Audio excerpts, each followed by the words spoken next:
Yo le quisiera preguntar, cuando hablamos de política pública, ¿en cuál de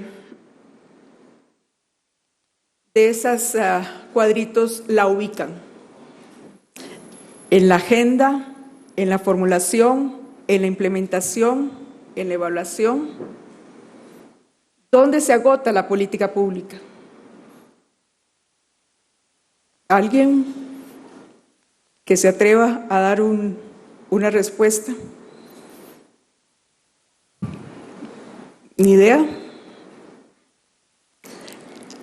En Costa Rica usualmente cuando hablamos de política pública pensamos que la política se agota en la formulación de alternativas de decisión, es decir, en la aprobación de una ley, o de un reglamento, o de un decreto. Pero sucede que la política es un ciclo que inicia con la introducción en agenda de un problema público, de algo que se ubica como un problema público. Esta introducción en la agenda da origen a un proceso de politización del problema que no tiene nada que ver con partidos políticos, sino que es una discusión y negociación entre actores públicos, ciudadanos, privados, reguladores, acerca de las potenciales causas de ese problema y posibles alternativas de solución. Producto de esta etapa de discusión es que se plantea si los actores públicos van a querer dar una solución a ese problema o van a decidir no dar una solución a ese problema. Y la discusión se agota en esta primera etapa de la política. Si se decide actuar, se pasa a la segunda etapa, que es la formulación de alternativas de decisión, que ya es la propuesta de decisiones. En el caso concreto que nos ocupa el día de hoy, de contratación pública, estamos en esa etapa de formulación de política. Hay un anteproyecto de ley presentado que lo que intenta es resolver los problemas de la actual ley de contratación pública. Pero se aprueba la ley y ahí se acabó el problema. No, ahí empieza el verdadero problema. Y el verdadero problema de si la política va a responder a la solución del problema que se intenta atacar reside en la etapa de implementación de esa política, que es donde intervienen los actores involucrados en este caso, la cadena de suministro, porque no podemos limitar la compra pública únicamente, como lo decía el profesor, al proceso de asignación de una compra, sino que hay que ver la gestión de la compra. Pero antes de eso hay que ver la etapa de planificación de esas compras y dentro de esa etapa de planificación hay que ver el cómo nos relacionamos con los proveedores que están en el mercado, cómo nos relacionamos con nuestros clientes internos en la organización, que son los que nos van a demandar bienes y servicios, y cómo nos relacionamos con los ciudadanos. Y esto, en términos de políticas públicas, esta fase de implementación se considera la prueba de ácido o la prueba de fuego de la política. Aquí es donde se va a determinar si se logró, se va a poder lograr o no el objetivo para el cual fue formulada la política. Por lo tanto, al hablar de política pública, no podemos hablar solamente de leyes. Hay que hablar de implementación y hay que hablar que la política es un acto vivo que se vive todos los días, que se pone a prueba todos los días y que de esa puesta a prueba depende el éxito de la misma. Pero no nos quedamos en la etapa de implementación. Aquí es donde se desarrolla esa planificación estratégica, porque aquí es el que se decide el cómo. Voy a atender esas normas generales, esas regulaciones, que se han definido en leyes, reglamentos, decretos.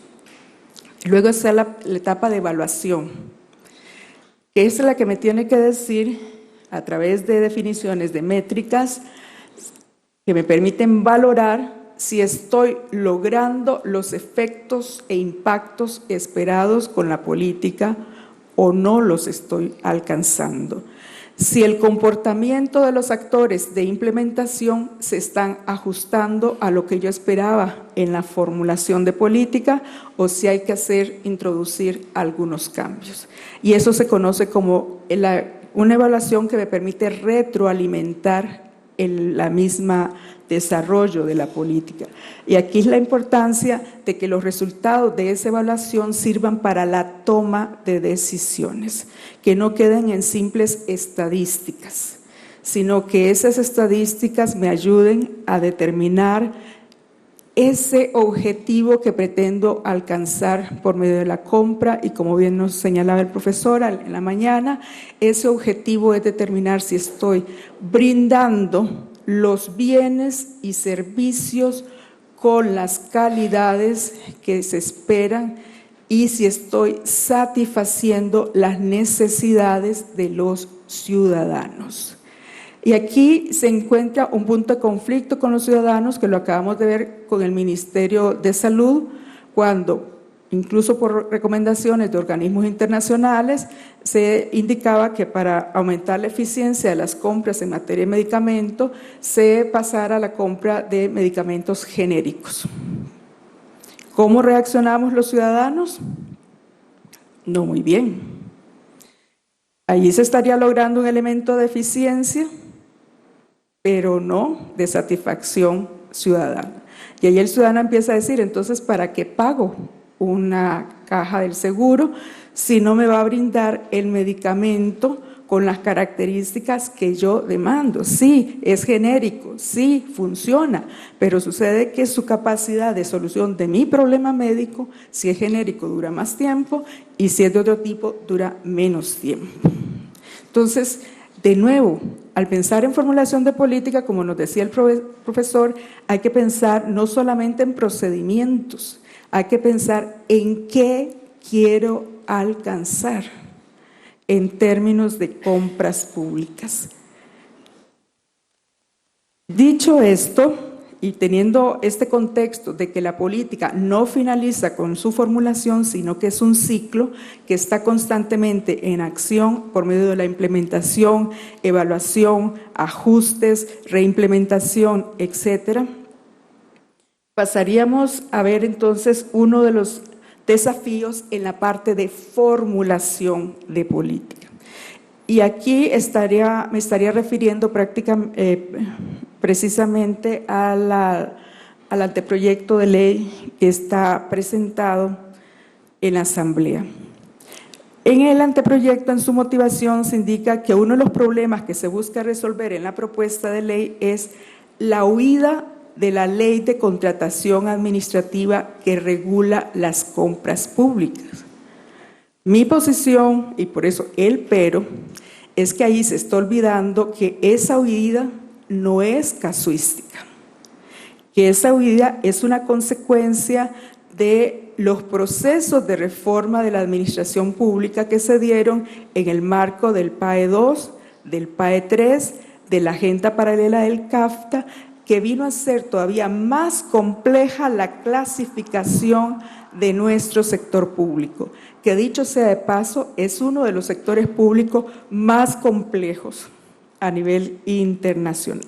Solamente en la categoría de empresas estatales tenemos 4 diferentes tipos de empresas estatales que están sujetas a diferentes regímenes jurídicos.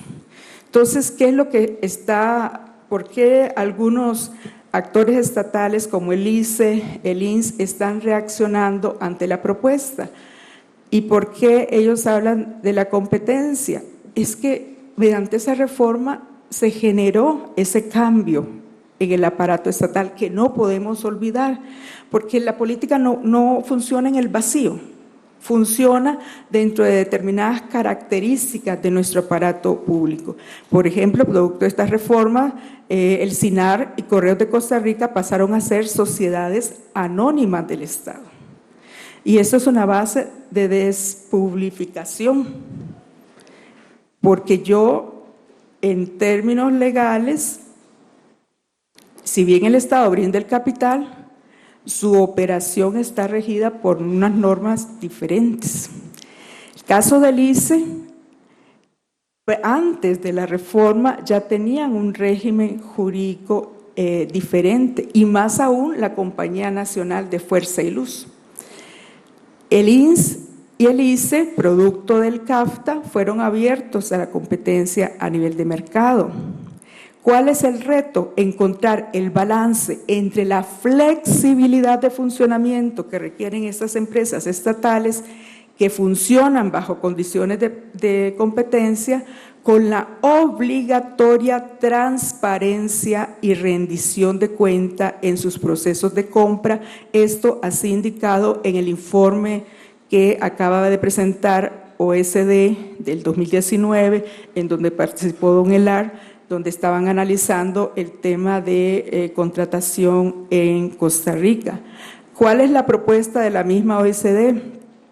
Aplicar más bien buenas prácticas, y señalan ahí como una buena práctica la forma como se manejan las compras de Pemex en México, donde no se le incluye dentro del paquete general de compras públicas, pero sí se obliga a esa transparencia y rendición de cuentas.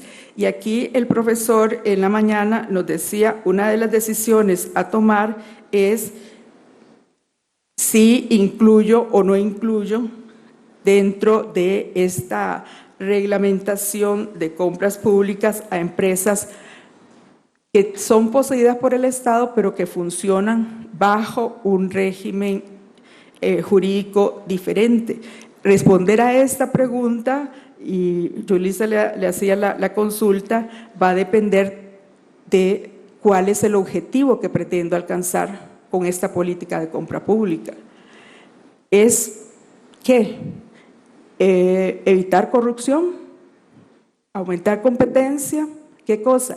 Es definiendo esos criterios que me van a permitir definir si estos tienen que estar o no tienen que estar, y si tienen que estar, bajo qué condiciones van a estar.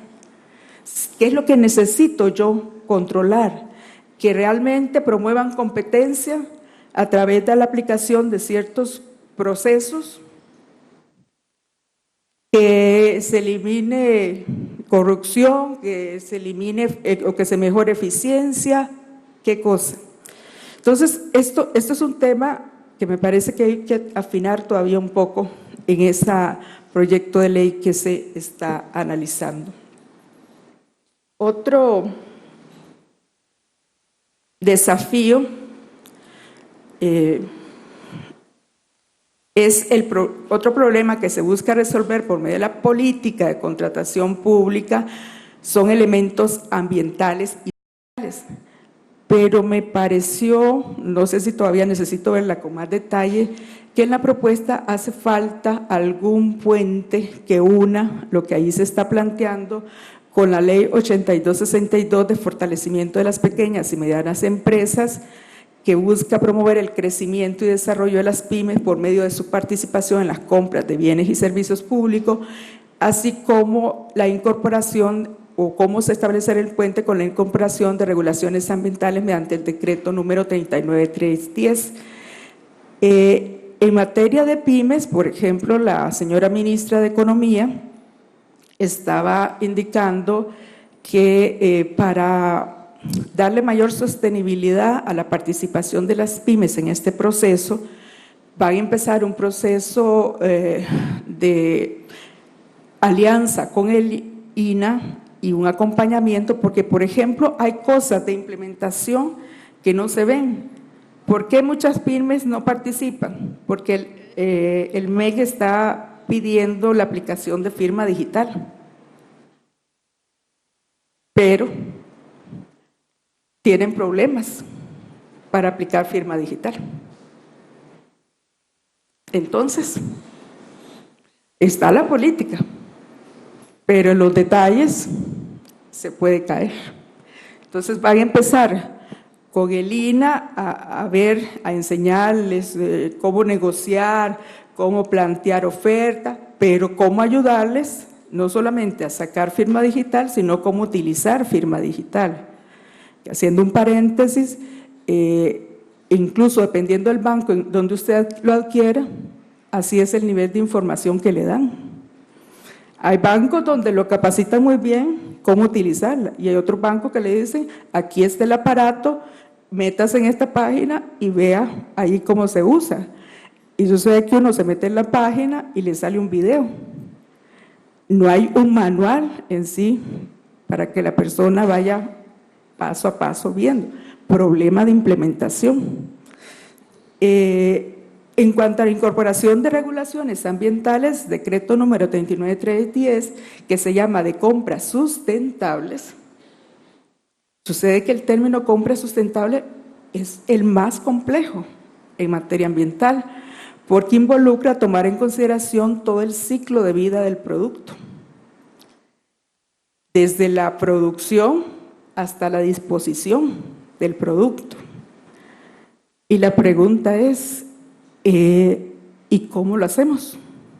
Y estoy viviendo ese proceso porque estoy dirigiendo un trabajo final de grabación de estudiantes que están tratando de implementar el decreto en una institución autónoma y ha sido todo un aprendizaje, casi que están sacando maestría en eso, por la falta de criterios. En algunos momentos hablan de compras sustentables, otros momentos hablan de compras verdes, y compras verdes es solo uno de los elementos de compras sustentables. ¿Qué queremos? Empezar por lo más básico, compras verdes, para ir avanzando a compras sustentables y en qué horizonte de tiempo lo queremos hacer. Pero aplicar esto requiere, y tiene que ver con contratación, tener desde quienes están dirigiendo la política un examen de la situación de los proveedores en términos de cumplimiento de criterios verdes y no dejar en manos de las instituciones que estén analizando para cada uno de sus proveedores si tiene o no tiene, si cumple o no cumple con esos criterios verdes. Hay instituciones que tienen mayor capacidad técnica para hacer eso y hay otras instituciones que no lo tienen. Traducir esos elementos. En Europa sí se da la contratación pública con criterios verdes, pero tienen todo un sistema de certificación muy bien desarrollado, donde yo puedo pedirle al proveedor, presénteme el certificado X, Y o Z. ¿Y aquí qué? Tenemos que confiar en la palabra del proveedor de que sí cumplo con criterios verdes. Lo más que llevamos a que si en el etiquetado aparecen ciertos elementos que me dice que es un producto que cumple con criterios verdes. Entonces, de nuevo, si vamos a cumplir con eso, ¿quién va a hacer ese estudio integral de cómo está la capacidad aquí en Costa Rica, no en Finlandia, no en Australia, aquí de nuestros proveedores para cumplir con esos criterios verdes? Y en función de eso, ¿cómo vamos a introducir los elementos de criterios verdes que le vamos a pedir a los catálogos de productos y servicios que vamos a demandar? ¿Cómo eso lo vamos a traducir en una hoja de licitación? ¿Qué puntaje le vamos a dar? Y en función de eso, ¿cómo vamos a decidir? No es fácil. Entonces, ¿cuáles son los retos? Revisar el concepto de valor en la contratación pública, que como ya bien lo dijo el profesor, va más allá del precio. Le vamos a dar un reconocimiento a esas instituciones que cumplen con esos criterios o los vamos a tratar igual que todos. Y entonces, si van a tratar igual que todos, ¿cuál es el sentido de aplicarlo? Ahora se debe incorporar también elementos sociales. Pero que lo social, aunque en el proyecto se habla de ello, pero se habla de pobreza y de otros elementos. En otros contextos, hablar de lo social pasa más por estos elementos de género, de ambientes laborales que cumplan con normativas, que no contraten, por ejemplo, a niños, el cumplimiento de normativas de género, etcétera.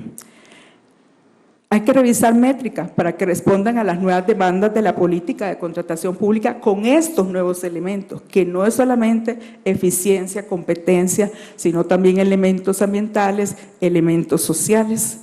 ¿Qué vamos a medir? Y revisar los elementos contractuales que se pedirán en función de esas capacidades de los proveedores. En cuanto a los desafíos de la implementación, ya lo decía, uno de los temas es el tema pymes y el tema ambiental, pero también el uso de la tecnología de la información. Ya Elar nos hablaba del uso del SICOP, pero el SICOP necesita todavía cierto elemento de desarrollo.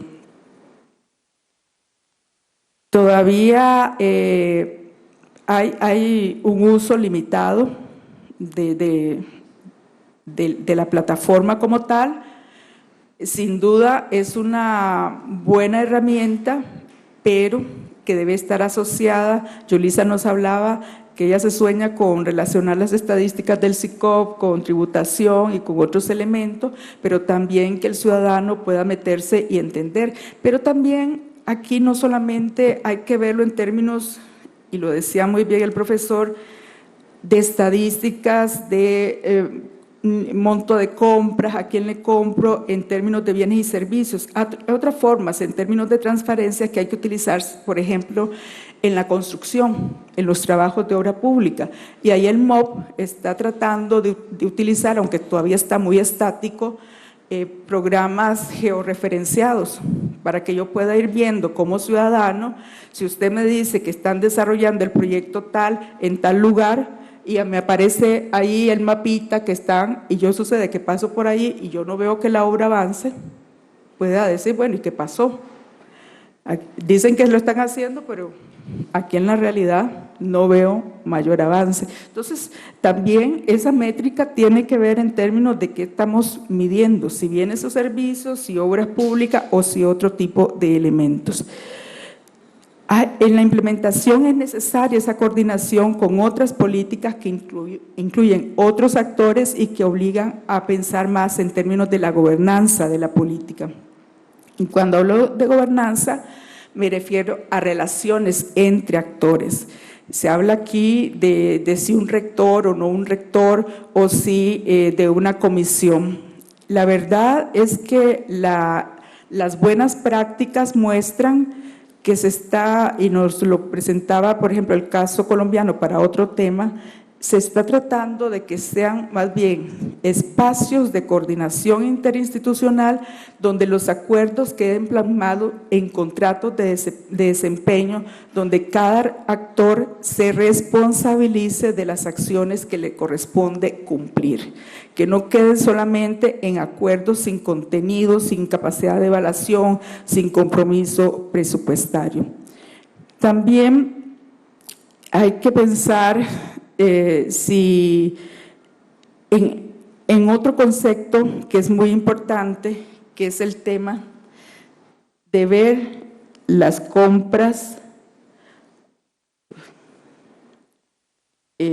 más en el ámbito del concepto de cadena de suministro, que ahí por razones de tiempo lo tengo que pasar muy rápido, porque no podemos pensar solamente en la etapa propiamente de adjudicación, en la forma de contratación o en la gestión del contrato. Tenemos que ver en toda la cadena que empieza desde el proveedor, la planificación de la compra, y en términos de planificación, en toda esa etapa de criterios, cómo los voy a medir, con quién voy a negociar, bajo qué condiciones voy a negociar, actualizar los los programas, los catálogos de bienes y servicios, etcétera, cómo propiciar la colaboración proveedores, comprador para el cumplimiento de criterios verdes y cómo constantemente actualizar al personal, porque no se podemos quedar solamente con la profesionalización. Estamos en un ambiente de alta incertidumbre, en donde se requiere que el personal esté constantemente interactuando en torno a buenas prácticas, no solamente a teoría, a capacitaciones formales, sino a nuevas formas de adquirir conocimientos y prácticas que puedan implementar en sus propias organizaciones. Y por razones de tiempo me quedaría aquí. Muchísimas gracias por la atención.